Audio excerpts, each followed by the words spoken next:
નમસ્કાર. જય ઠાકર. જય ઠાકર. સૌથી પહેલા તો હું ભરવાડ સમાજની પરંપરા અને સૌ પૂજ્ય સંતોને, મહંતોને, આ સમગ્ર પરંપરા માટે જીવન ખપાવી દેનાર સૌને શ્રદ્ધાપૂર્વક પ્રણામ કરું છું. અને આજે તો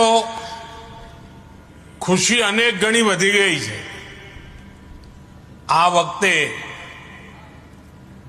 જે મહાકુંભ થયો, આ ઐતિહાસિક મહાકુંભ હતો.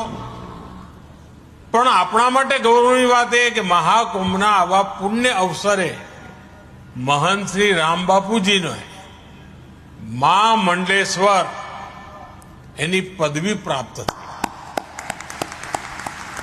આ બહુ મોટી ઘટના છે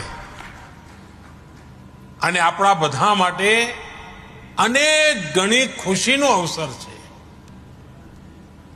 રામ બાપુજી અને સમાજના સૌ પરિવારજનોને મારા તરફથી ખૂબ ખૂબ શુભકામનાઓ.